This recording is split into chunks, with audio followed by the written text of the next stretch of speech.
O Oeste com Elas recebe agora entrevista o delegado Frederico Murta. Bom dia, delegado, bem-vindo ao Oeste com Elas. Obrigada pela gentileza de nos atender nessa manhã. Bom dia, Adriana. Bom dia, Paula. Bom dia, Júlia, minha amiga. Bom dia, Marina. Prazer estar aqui com vocês. Prazer todo nosso. Paula Camacho. Bom dia, delegado. Muito obrigada pela entrevista. Duas pautas correm no Congresso de interesse nacional: a PEC da Segurança Pública e o PL antifacção. O que de verdade precisava mudar no combate ao crime organizado, às facções criminosas, para que tudo mude no país para melhor? Então, Paulo, na verdade nós precisamos de uma grande reestruturação, né? Ultimamente a gente tem discutido bastante essa questão do se vamos considerar ou não o terrorismo, as facções criminosas. Tivemos avanços consideráveis aí nessa primeira aprovação do texto do DERIT, mas o que nós precisamos, na verdade, é de uma grande reestruturação. De nada adianta nós mudarmos uma nomenclatura, de nada adianta nós simplesmente aumentarmos a pena em abstrato de cada um dos crimes, se a gente não mudar o sistema como um todo. O nosso sistema penal e de progressão de pena, principalmente, é muito antigo. Os nossos códigos são de 1940, década de 50, 60, ali foram os primeiros sinais ali desses códigos que hoje são vigentes. Então nós precisamos de uma atualização e de uma mudança estrutural completa. Isso não é simples, isso não é fácil, não vai ser feito num simples debate de um projeto de lei. Esse marco legal aí, como foi denominado aí, esse projeto muito importante, encampado aí, tendo como relator o deputado Guilherme Derrite, é um passo muito importante, mas nós precisamos de uma estruturação muito mais profunda e que vai exigir um debate bem considerável e com muita atenção por parte de todos os poderes. É verdade, né? Precisa ser discutido. Fred, a discussão sobre tirar poderes e benefícios da Polícia Federal e sobre o destino de valores apreendidos de facções, né, de criminosos vem acontecendo. Como o senhor avalia esses pontos? Então, Júlio, na verdade, o que ocorreu? Houve-se uma absorção dessa narrativa por parte de determinada ala ali de discussão política, transformaram um assunto técnico, um assunto específico de segurança, numa pauta de debate político. Como não havia como lutar contra, defender mais de maneira mais aberta ainda, como a esquerda sempre fez, eles absorveram esse ponto específico da legislação, do projeto de lei, no caso, tentando dar um condão de que a Polícia Federal estaria sendo enfraquecida. Na verdade, nada disso ocorreu. O que houve foi uma adequação, um ajuste de encaminhamento, de destinação de bens, de ativos recuperados em investigações de organizações criminosas. A maior parte das investigações de organizações criminosas no Brasil, elas ocorrem por conta das polícias civis, das polícias estaduais. Não porque são mais competentes, mas porque são em maior número, têm um efetivo muito maior e as atribuições das polícias civis são muito mais amplas e abrangentes do que as da Polícia Federal. Então, por razões óbvias, as polícias civis acabam por produzir mais trabalho. Então, as polícias civis fazem um maior número de operações e, por consequência, conseguem recuperar um maior número de ativos. O que acontecia? O que acontece hoje? Boa parte desses ativos recuperados, desses valores que são recuperados, que são restritos, que são retirados das organizações criminosas, eles são destinados para o Fundo da União. Então, esse ajuste trazido no projeto de lei, trazido muito bem pensado, inclusive, pelo Guilherme Derrite, ela faz uma justiça, ela faz um ajuste, ela faz com que as investigações que são originárias, que são realizadas pelas polícias civis dos estados, boa parte desses recursos, isso ainda vai ser discutido, a questão de percentual, isso ainda vai ser definido, eles serão destinados para os fundos estaduais. O que vai acontecer? Boa parte desse dinheiro, desses valores que são retirados do crime, vão ser destinados para um investimento nas instituições que têm feito esse trabalho. Então, isso vai fazer com que as instituições que têm feito trabalhos de maneira efetiva contra o crime possam receber mais investimento e possam claramente fazer mais trabalhos nesse sentido. Então, o sistema vai se retroalimentando e fazendo com que os ataques, o enfrentamento às organizações criminosas se tornem cada vez mais eficientes. Então, o que houve foi um ajuste que precisava, era necessário e foi muito bem pensado.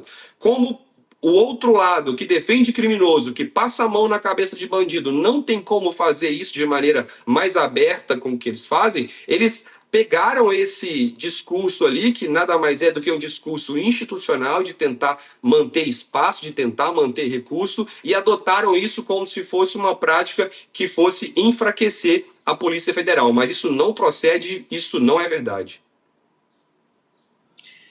Delegado, um prazer tê-lo aqui conosco. A minha pergunta é sobre a questão da denominação, né, dessas organizações criminosas, né, de tráfico de drogas, de fato como terroristas. O que isso afetaria, não classificá-las como terroristas? Eu queria que você explicasse um pouco melhor quais as perdas e quais os ganhos que teríamos se optássemos por classificá-las como terroristas nesse momento que a gente está vendo um combate bastante efetivo, né, vindo aí do governo de Donald Trump, mas também a gente está vendo esse movimento se espalhar aqui na América Latina. O que está acontecendo agora na Venezuela, a gente está vendo mudanças políticas bastante importantes na Argentina, na Colômbia, no Chile, o Paraguai, está todo mundo aderindo. A gente está vendo aqui os principais países da América Latina aderindo de alguma maneira voluntariamente a esse combate ou sendo pressionados. Então, como é que fica o Brasil nessa história? Na verdade, Marina, prazer falar contigo. Está todo mundo percebendo a gravidade do problema e o Brasil insiste em não olhar para ele como ele de fato é.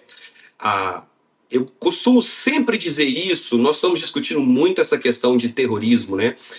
Eu penso que a simples nomenclatura não resolveria o problema, mas ela é um ótimo sinal de mudança de postura, uma mudança de enfrentamento.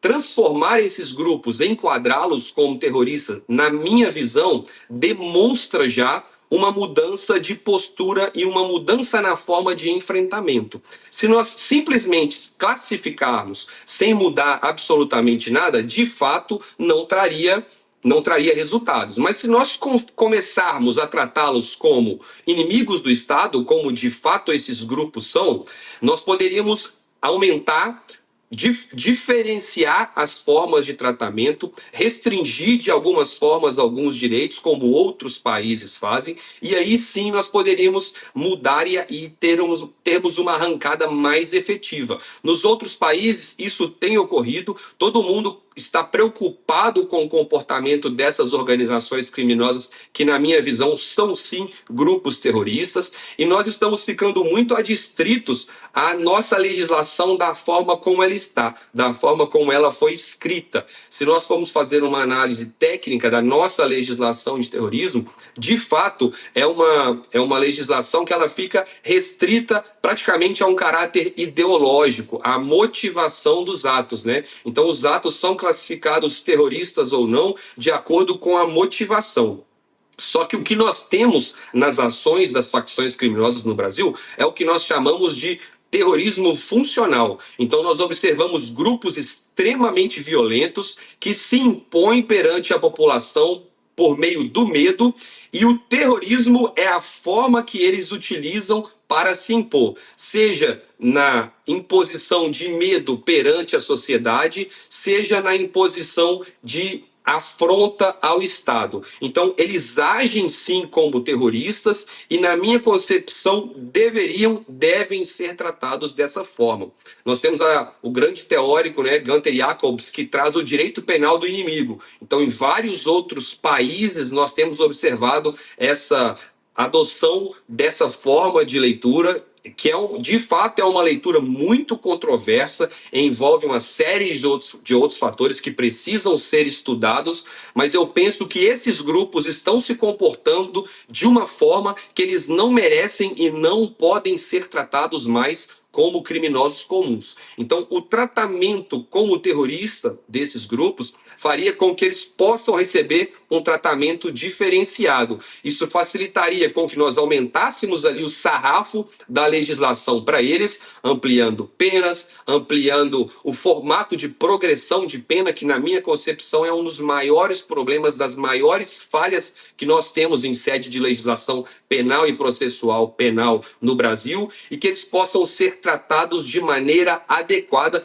diferentemente dos criminosos comuns. Isso facilitaria um tratamento, um enfrentamento efetivo, eficaz, sem causar um impacto maior nos outros criminosos, porque nós sempre teremos que lidar com crime. E eu costumo dizer que nós temos vários tipos de criminosos, né? Tem o criminoso passional, aquele criminoso por ocasião, e tem o criminoso de carreira. E hoje nós temos as facções criminosas, que são grandes corporações que recrutam membros, que fazem do crime a sua carreira. E nessas empresas, nessas corporações, o terror é a forma de agir. É por meio do terror que eles se impõem e que eles conseguem avançar cada vez mais. Seja na oposição ao Estado e, principalmente, hoje, o grande problema do Brasil, no domínio territorial, que é de onde eles conseguem ocupar o espaço e conseguir perceber cada vez mais ganhos e se estruturar cada vez mais. A gente agora há pouco recebeu o nosso correspondente internacional que falava uma notícia para a gente de que o Paraguai mandava drogas e mais armamentos para o Comando Vermelho aqui no Brasil através de uma empresa de fachada de carros de luxo, um absurdo, e também uma ordem que teria partido do Comando Vermelho. Sai nessa manhã essa notícia, esse destaque também, que está proibido seus soldados, né, bem entre aspas, de postarem fotos de armas ou drogas em redes sociais. Ou seja, se há uma movimentação do nosso lado, de quem é do bem, certamente há uma movimentação também, e deve ter pego forte em cima dos traficantes, a mega operação no Rio, né? Devem estar com isso bastante engasgado, pensando em vinganças, em se articularem a partir agora desse olhar da sociedade e de autoridades sobre o assunto. Mas, delegado Murta, queria perguntar para o senhor como vê, e eu vi o senhor participando de sessões, inclusive no Congresso, ajudando nessa discussão, a politização dessa discussão, a disputa pela paternidade da pauta sobre segurança pública de governo e oposição. Isso pode afetar os bons resultados do real intento? Por exemplo, a disputa por maiores poderes entre governos estaduais e federal, como deveria ser encarada, colocada no relatório para ser aprovado? Então, Adriana, eu vejo dois panoramas aí, um positivo e um negativo. O primeiro, negativo, né? A adoção política de narrativa em cima desse tema, ela me preocupa, e acredito que preocupa a todos nós que atuamos diretamente na segurança pública. Não podemos tratar este assunto como um assunto qualquer, porque a segurança pública é um ecossistema complexo, não é um ecossistema simples, não é uma simples diretriz, não é uma simples mudança, uma receita de bolo que o político A ou o político B vai implementar que vai solucionar o problema. A segurança pública, ela lida com o reflexo de vários problemas estruturais do Estado. O Estado falhou em vários momentos para que o problema desaguasse na segurança pública. Até por isso que eu sempre repito que não é justo cobrar a conta de tudo o que está acontecendo da polícia. Não podemos dizer que é por conta de falha da polícia, porque isso é um reflexo de falhas estruturais do Estado. Então, me preocupa a politização desses assuntos, a exemplo dessa nomenclatura de terrorismo ou não, parte de um lado quer que seja terrorismo, outra parte quer que não seja, sem se discutir como isso se daria na prática. Então, o meu medo maior nessa politização é um cabo de guerra, uma queda de braço, sem se preocupar na essência dessas mudanças, porque essas mudanças são estruturais e são muito importantes. De outro lado, eu vejo como positivo, Adriana. Por quê? Jogaram luz no problema. Essa operação do Rio, muito embora os resultados assustem, principalmente quando a gente trata de segurança pública, que uma morte é sempre muito relevante e tem que ser, a vida é o nosso bem jurídico tutelado de maior importância, então ninguém espera, ninguém quer, ninguém planeja mortes, mas operações como essa, uma operação como essa, serviu para jogar luz numa situação, tanto para a política se preocupar com algo que está escancarado há muito tempo, mas para demonstrar um clamor popular por isso. Porque a população, a sociedade está sofrendo, está sentindo na pele a questão da insegurança, e agora nós tivemos pesquisas de institutos confiáveis demonstrando que essa é a maior preocupação do brasileiro hoje. Então, por um lado, eu vejo como positivo esse debate agora, porque nós estamos num momento muito importante, num momento de muita instabilidade política, as eleições estão chegando e é um momento que está sendo jogado luz num problema que de fato incomoda a todos. Então, se por um lado é preocupante a adoção política de narrativa que torna muitas vezes raso o debate, eu sempre gosto de chamar a atenção para isso. Por outro lado, tem sido oportunizado, tem sido observado o exemplo que você deu, que eu tive no Congresso há 15 dias participando do debate de uma audiência pública é um exemplo disso. Não foi só eu, outros profissionais, outras autoridades, outras pessoas que de fato estão nas ruas, que conhecem ali um pouco da realidade, cada um na sua situação, colegas do Rio de Janeiro que estão ali no cerne do problema, de um problema nacional, não é um problema local. Eu fui ouvido como alguém que está na fronteira, que está acompanhando de perto aqui um pouco do problema que muitas vezes é negligenciado, armas entram, drogas entram e nós não somos produtores, ou seja, está entrando por algum lugar, né? Nós estamos vendo aí imagens de apreensões da PRF, essa droga, essa grande quantidade de armas, elas entram pela fronteira, e a fronteira, muitas vezes a fronteira do Brasil é negligenciada. Então nós temos visto uma atenção, um olhar, e eu torço fortemente para que esse debate se torne cada vez mais técnico, que pessoas possam ser ouvidas, que nós tenhamos espaço para trazer e colocar na mesa possibilidades de solução para que a gente possa conseguir fazer uma conjunção aí de técnica com política para buscar caminhos minimamente aceitáveis para o país, porque nós estamos num ponto extremamente crucial. Eu assemelho muito a situação que nós estamos hoje ao que El Salvador foi alguns anos atrás.